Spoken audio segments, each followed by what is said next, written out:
You've read it in the title already. This is the new Mac Studio. So we did have to wait a little bit, but it is finally here.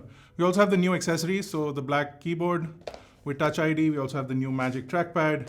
And we also have the new Magic mouse. But with this, we also have something interesting.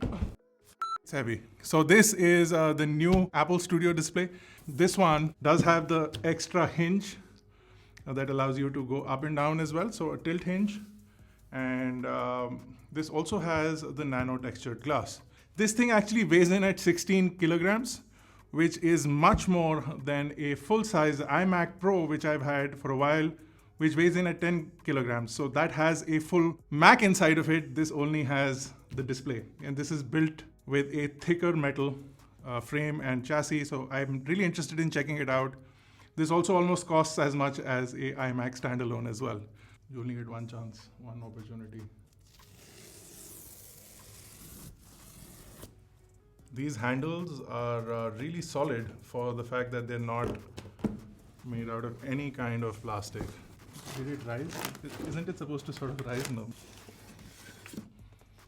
So that's the display. So we have a Thunderbolt 4 Pro cable, Studio display quick start guide. We also have instructions on cleaning the display with the Apple polishing cloth. Then we have 2 Apple stickers in black, the most expensive piece of fabric. So we've all heard that the power cable is not easily removable. It is serviceable, and Apple does have a tool to remove the power cable, but look at this packaging, man. Seriously insane.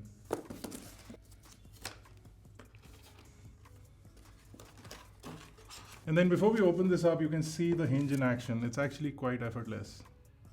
Look at that. So that's what you're paying extra for, in case you decide to do that.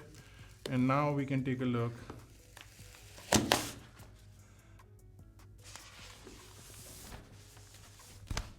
Did I lie? I did lie.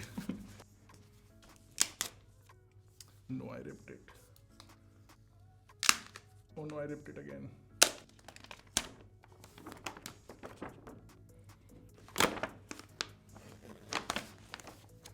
So this is it. This has the nano texture display, and you can see it completely cuts out the glare and reflections. You can see the front-facing camera is over here, and we do have grills on both the top as well as the bottom of this thing. And so I'm assuming that the speakers are there. You do have a Thunderbolt port and a USB hub over here. And this cable is not particularly removable, but it's like the HomePod, so you can tug on it really hard and it does come out. I'm not planning on doing that anytime soon, so it's fine. So this is the Mac Studio, and this one is basically the fully spec'd out version minus one thing. So let's quickly unbox it, and then I'll run you through the specs and the prices for all of these. And I have to say, the new packaging for Apple in itself is a pretty cool design. They probably spent a lot of time engineering this packaging. So half of the weight of the entire package was the packaging itself. So this was 16 kilograms, the entire package, and the box is 8 kilograms. We actually weighed it. So it's kind of ridiculous, the quality of this packaging. So this is how it opens up in the same basic manner. And this thing is also pretty heavy. And you get the same 15 amp power cord for this one, and nothing else here, and your accessories are here. So really, really nice packaging. I have to say that for both these devices, the use of this cloth handle, and just the quality of the paper, the printing, everything is kind of ridiculously good. So what I will need is 2 15 amp wall outlets as well, which I don't think I have, where I'm planning on placing this. Let's see how this opens up. So you do a little lift here. And it sort of comes away. And here it is. This is the big money. This is the Mac Studio. You can see the grill at the back. We've got 4 Thunderbolt 4 ports here. And we've got an Ethernet port along with the cable hole. So this will go in here like that. You also have standard USB ports, an HDMI out, a combi jack. The power button is here. And then on the front as well, you do have two Thunderbolt 4 ports here as well. And then you have an SD card reader, which is quite essential for a lot of people because we do use USB-C to transfer all our data from our cameras into the ingest machines. And having one here means that you don't have to have a cable dangling all the time. You can just plug it in when you need it. And the same goes for people who use SD cards. A lot of people still use SD cards to transfer their footage onto their editing machines. So this makes it really easy to have that access over here. And because this one is the M1 Ultra, this has Thunderbolt 4 ports on the front. If you get the M1 Max variant, you get a USB-C ports on the front. So that's cool. So this is the M1 Mac Mini, and you can see that as far as the size goes, as far as the width and the length goes, this is basically the same. As far as thickness goes, this is probably like 2 Mac Minis, maybe actually more than 2 Mac Minis stacked up together. So this is a big chunky boy. And this one is heavier because this does have the copper heatsink. And if you get the M1 Max variant, that has an aluminum heatsink. So it is slightly lighter.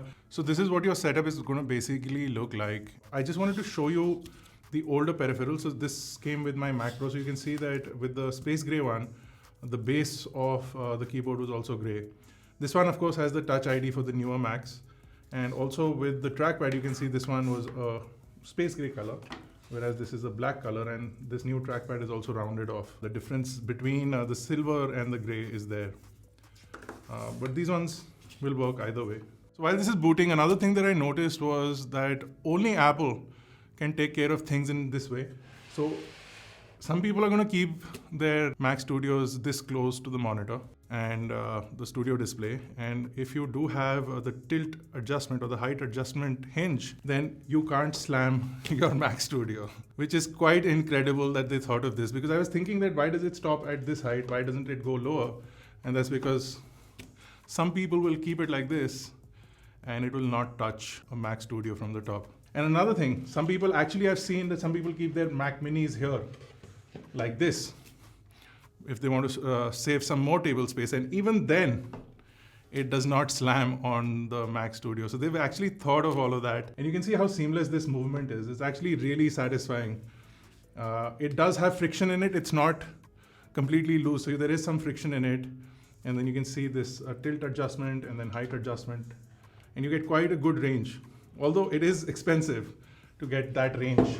So here's another useful aspect of having front connectors, which I really missed in other devices, is that if you're charging any of these or if you're connecting to any of these, you can easily simply connect your cable and then it's basically ready to go.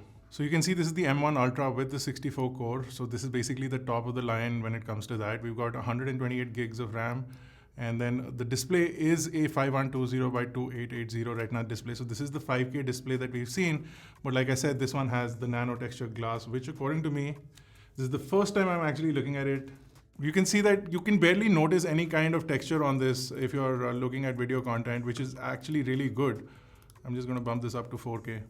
And I can't really notice any kind of matte finish on the actual display, which looks really, really nice, by the way. And we just want to take a look at how the speakers sound as well.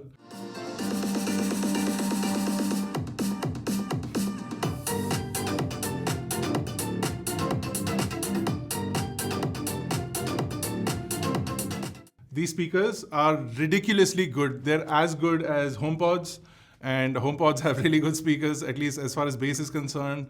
And I can't really show you or make you hear what it sounds like. But in our review, we'll do a comparison with some of the other speakers and devices and even an iMac as far as the audio is concerned, so that you can see how good these speakers are. They're actually really, really impressive. If you want to customize your Mac Studio and you want to know what we did here, so you can see that this one is the 64-core Mac M1 Ultra, Apple M1 Ultra. And so this is a 64-core GPU with a 20-core CPU and a 32-core neural engine. We've got 128 gigabyte of RAM. And the one thing that is less is instead of 8 terabyte of storage, this one has 4 terabyte of storage. So that comes down to about 669900. So that's 6,69,900 noise. As far as the display is concerned, so you pick the nano texture glass, it goes up to 189,900. And then you get the tilt and height adjustable stand. It goes up to 229,900. So that's your display. These machines Of course, we're excited to have them. We're going to test them out soon. And like I said, you'll have lots of content for it. If you enjoyed this video, don't forget to smash the like button, hit the subscribe button, and don't forget to hit the bell notification icon. I'll see you guys in the next one.